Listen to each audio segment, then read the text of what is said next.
That's what I'm going to focus on. We get it? We get it. I'm Andrew Stack, and I'm a war correspondent.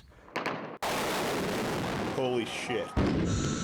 In 1999, I was in Indonesia when the country was on the brink of civil war. That month of living dangerously. We had to make a decision.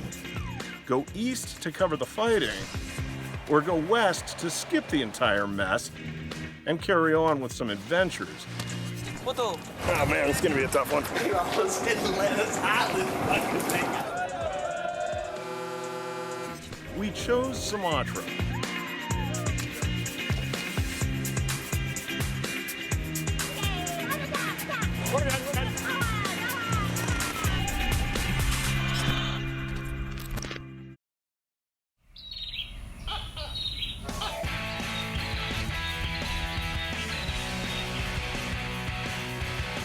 How close can I get to them? Dengue fever at the Hongo Resort. What are you guys doing? Panggil ambulan, and that means call an ambulance. There's no tourists, there's no Bukit Lawan. Semi-wild orangutans are supporting a thriving tourist industry.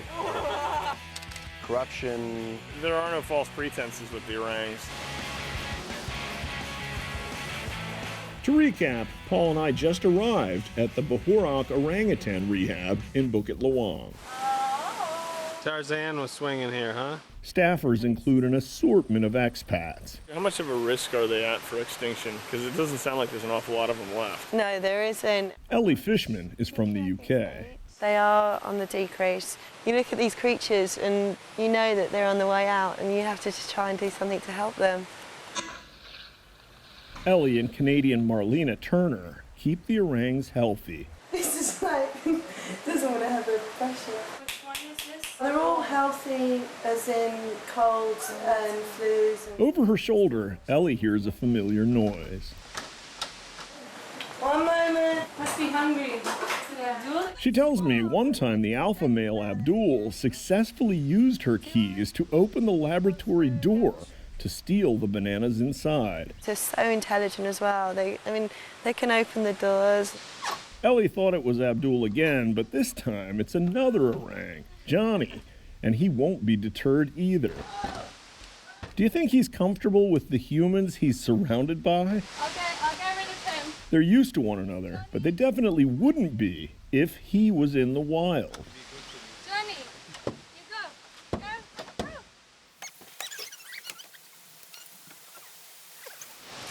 No sooner do they shut the door, Johnny returns.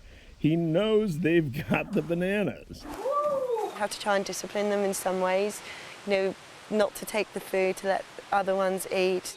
Johnny doesn't want to fight Abdul. He's the elder statesman around here. One way or the other, bananas always end up in Abdul's clutches. He doesn't like to share. Kind of a dick move. But this is the way things work in the animal world. Then this arm scratching starts, signaling something because all at once the mood shifts from selfish to nurturing. Abdul leaves Johnny with the remaining bananas.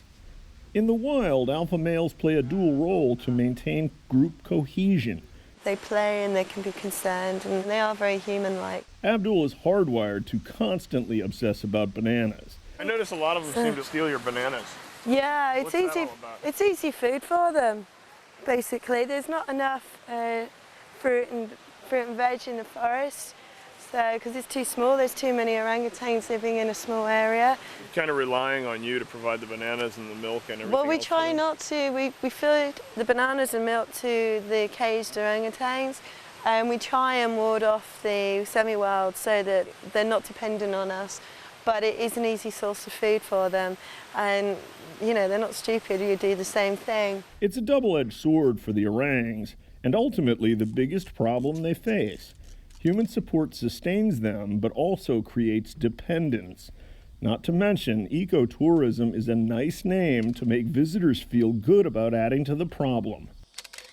The village of Bukit Lawang needs the tourism for its very survival. Money is the most important thing which is needed, but it needs to be channeled through here properly. A lot of the permit money is going straight back to the government. The government isn't being responsible enough to look after the orangutans. I think they're afraid If they do a thorough job of releasing the orangutans how they're meant to, tourism will be a downward trend. They've become dependent on human intervention, on feeding, on tourists, and they've become really acclimated to humans, which is not a healthy thing for a wild orangutan to be. Scott Berg is an American. He's taking me through the jungle to point out a distant location that will give the orangs more space and a better shot at making it in the wild. Some of these recently released orangutans need to be taken far into the jungle, a full day's hike from here. And if they were all taken, it would need to be further than that because that surrounding radius would become populated. He points to the farthest mountain we can see. You can hear the village expanding, even up here. It's reducing what's already an insufficient habitat for the remaining 10 to 20,000 orangutans. The village expanding into the orangutan territory and the orangutan numbers expanding and spreading into the human territory is a recipe for disaster. He says the encroachment of the village means there are 20 times too many orangs crammed into the current reserve. Here, they're learning habits like walking on the ground. Just that, for example, can get them killed in the jungle. Tourists think they're helping save the orangs, but in reality, their presence encourages the very bad behaviors which can get them killed. Hey, baby. Orang Johnny is comfortable enough he even latches on to Paul's leg as he's shooting video. Just another lazy day. It's hot. Humidity is near 100%. And then I saw the symbol of the WW. The orangs share the jungle with the king ant, one of the largest ant species in the world. Wow, look at that. He says that ant can bite you so deep it'll cause you to bleed. You're just holding it the right way, right? So you can't get in there, huh? Is he trying to bite you? Yeah. How bad does that hurt when that bites you? When they bite, sometimes they can make bleeding. Yeah. It will hurt also. This happened to the tourists. How much space do each one of the orangs actually need in the wild? They need about 1 to 2 kilometers each. So right now, all 32 of these animals are within 2 kilometers of each other? Maybe 2, 3, maybe 4 kilometers maximum. Mowgli needs to be released. He's able to do everything himself really well. We can't let him out of the cage because he just goes to the local hotels and hassles people there. Do you want to pass me some bananas? You want to lock this? Marlena doesn't take any chances, Come on, Abdul. Come on.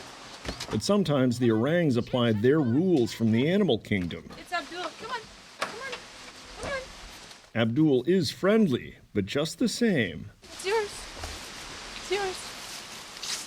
Perhaps it's a signal to the other orangs that he's the top dog. They are aggressive. If they want something, then it's their natural instinct to grab you, and you don't want to push that. No sooner does Abdul finish this batch, he starts chasing another orang with bananas. It becomes a game of keep away, as the other orang tries to inhale as many bananas as possible. Elle says baby Abu even gave her a hickey. That was from Abu yesterday morning. But no one believes me. But no one believes me. You know very well it was an orangutan, so... but no one wants to believe it. Hey, Radha! The habit of walking on the ground must be broken before they go back into the wild. The staff of the rehab center takes the younger orangs up to the edges of the canopy each day. You want to smile for the camera? No. Today, Ellie and her fellow Brit, Katie Jenkins, are taking 5-year-old Bruno and little Abu into the canopy. This is how you got the hickey, huh? Sometimes the younger orangs are more than a handful. Ooh, down. Big swing. Wait, this is the problem. Come on. There you go. I'm unfamiliar with orangs and expect to hand Abu off easily. I don't expect him to have a second set of hands where his feet should be. Bruno, did you see Bruno? Abu's curiosity extends to microphone cables. Oh no. No. This process is designed to reacclimate the caged orangs before allowing them to integrate with the semi-wilds deeper in the jungle. These are mostly orangs that were confiscated from pet owners. Hey, Ellie. Very nice to come back. Katie will be helping Scott relocate a small group of semi-wilds as a trial run for the new resettlement area. And that's the whole purpose of the rehabilitation centre. Orangutan literally means man of the forest, and therein lies the attraction between humans and orangs. We see ourselves in them, and maybe they do in us as well. One of the little baby orangs kind of grabbed onto me for a split second. Yeah. Just for that one split second, I kind of get the feeling that orang was like an honest animal, so to speak. Yeah, that's part of the attraction because they are so human.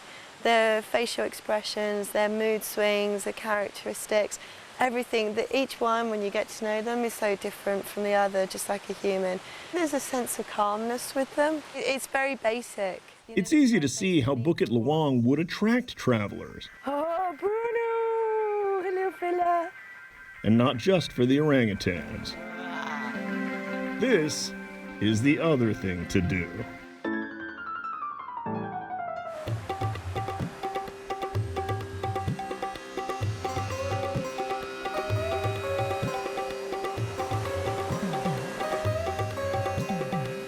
This area is by far the best area I've been in. Adam Woodruff is a member of the Wanderlust Underground. Hey. I've been an on-again, off-again member of this crowd myself. Everyone in it has some variation of the same story. There's so many people traveling, it's like a little community. I had a bunch of friends, and they're like, yeah, no problem, meet you later, let's do this. Let's quit our jobs, let's go for it. Because they all have a similar starting point. I had one friend who's gonna meet me in Germany, he decided to bail out. And, it's a tough decision to go traveling for a while, especially in America, where it's pretty much frowned upon. Quitting a job is one thing, but everyone knows if you want to get back into your field later, you have to keep details of your travels to yourself. God, this is so nice here. Adam quit his IT job in San Francisco. I'm much happier if I was traveling by myself. But look at all the people you run into when you're traveling. My solution was to squeeze travels in between jobs. Very cool. Probably go to the left. It gives you a chance to unwind. To me, travels are not vacation, but rather education, and they're not negotiable. Just go. Pack the bag and go. Gato más grande.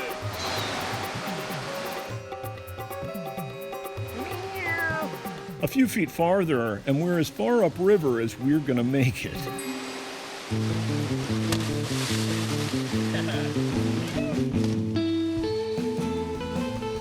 And we're off. All the hiking gave us an extra kilometer of river.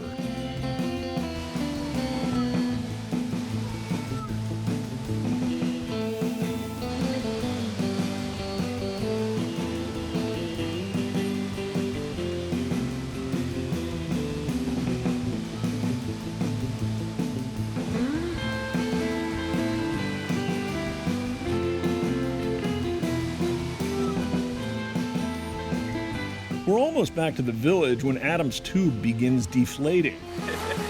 We've bounced off a lot of rocks. You hit that rapid and then all of a sudden it deflated. What happened? I don't know, these things aren't as durable as they said, What does it say here? Made in America. USA.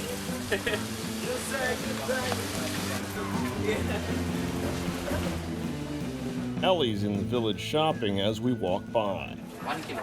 Yeah, and this. Yeah. I was trying to barter him on the price, but he wouldn't have it.